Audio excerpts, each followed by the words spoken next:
Бисмиллахир-рахманир-рахим. Декларация о государственном суверенитете Чеченской Республики.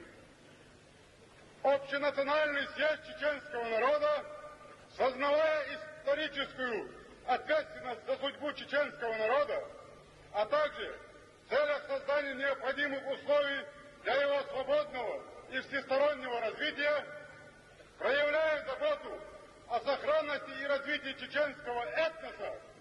уважая стремление ингушского населения к восстановлению своей автономной области в границах 1934 года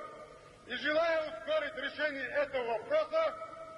уважая права и интересы всех представителей других народов, проживающих в республике,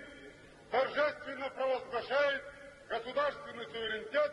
Чеченской Республики